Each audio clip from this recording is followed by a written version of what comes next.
ये कहानी है महाभारत युद्ध के बाद की। जब पांडव अपनी जीत का जश्न मना रहे थे, उस यज्ञ कर रहे थे, अश्वमेध यज्ञ, जिसमें एक घोड़ा चलाया जाता है कि जो इस घोड़े को पकड़ेगा उनके साथ युद्ध करना पड़ेगा। फिर वो घोड़ा चलते चलते राजा मोरध्वज की राजधानी में चला गया। भगवान अर्जुन बोला, अगर भगवान कृष्ण मेरे साथ में है तो मैं किसी से भी युद्ध कर लूंगा। भगवान कृष्ण बोले, ठीक है, मैं साथ में ही हूँ। कई दिनों से वो घोड़ा आया नहीं, तो उनके सैनिक वगैरह भेजे कि जाओ घोड़े का पता करके आओ, कहाँ गया और किसने पकड़ा। तो सैनिक गए और पता लगाया कि राजा मोरध्वज ने वो घोड़ा पकड़ा है। तो अर्जुन बोला, भगवान चलते हैं, राजा मोरध्वज से युद्ध करते हैं। तो भगवान कृष्ण ने मना कर दिया, नहीं अर्जुन, मैं राजा मोरध्वज से युद्ध नहीं कर सकता। राजा मोरध्वज मेरा परम भक्त है। तो अर्जुन बोला, भगवान मेरे से बड़ा भक्त कैसे हो गया? वो सबसे बड़ा भक्त तो मैं ही हूँ। अर्जुन को ये शंका थी कि सबसे बड़ा भक्त भगवान का मैं ही हूँ। तो भगवान कृष्ण बोले, नहीं अर्जुन, राजा मोरध्वज बड़ा है। तो अर्जुन नहीं मान रहा है कि सबसे बड़ा भक्त मैं हूँ।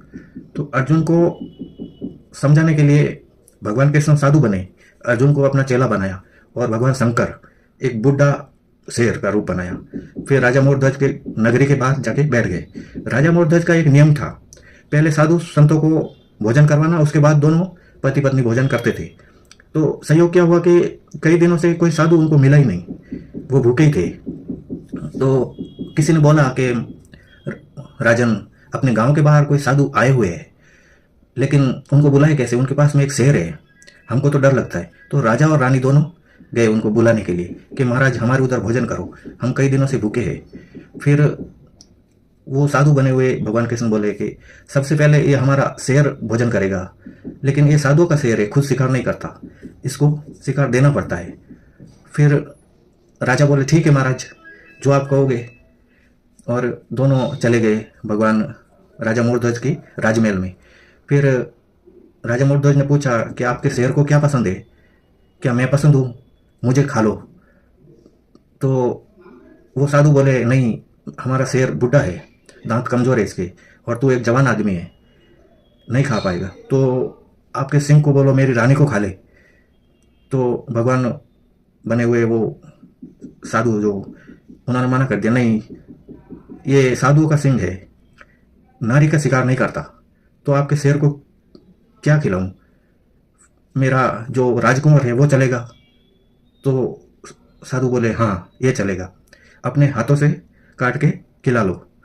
अभी अर्जुन डर रहा है कि भगवान रोको इनको, और देखते ही देखते, लेकिन साधुओं ने किया कि अगर आंख में से आंसू आया तो हम लोग ये भोजन नहीं करेंगे।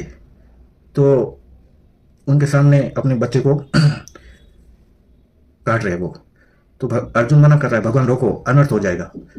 तो भगवान कह, देख और देखता जा आगे क्या होता है। तो बोलता है ना, मेरा सबसे बड़ा भक्त है, ये देख। तो बच्चे को काटते समय उसकी एक आंख में आंसू आ गया, और भगवान ने मना कर दिया कि क्या हुआ, डर लग रहा है मरने से? कि नहीं महाराज, मैं मरने से नहीं डरता, मुझे अफसोस इस बात का है कि मेरा आधा शरीर काम आ रहा है। आधे शरीर में क्या दोष था जो आधा साधुओं के काम में नहीं आ रहा है? मुझे इस बात का दुख हो रहा है और मैं रो रहा हूँ। फिर सिंह को भोजन करवाए। फिर बोले, राजा रानी आप भी भोजन कर लो। तो दोनों भोजन करने लगे। मन में एक उदासी थी, लेकिन अभी करे क्या, भगत है और गुरु की आज्ञा का पालन भी जरूरी है। तो साधु बने हुए बोले, क्या हुआ, खाने की इच्छा नहीं है? चलो आप तीनों भोजन कर लो।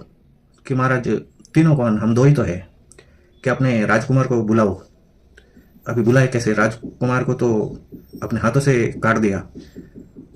तो साधु बने हुए भगवान कृष्ण बोले, आवाज लगाओ, आपका राजकुमार अपने महल में सो रहा है। तो राजकुमार को आवाज लगाई और वो महल से भागते हुए आया।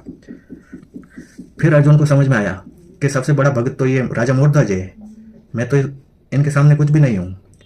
तो कभी कभी क्या है कि हमको अहंकार हो जाता है किसी चीज को लेकर, कि तो अर्जुन की ये शंका दूर करने के लिए भगवान ने उनको ये दृश्य दिखाया था कि भगवान देख अर्जुन, तेरे से भी बड़े बड़े कई भक्त है मेरे। राम राम आप सभी को, सभी खुश रहे, सभी का दिन मंगलमय हो। जय श्री राम।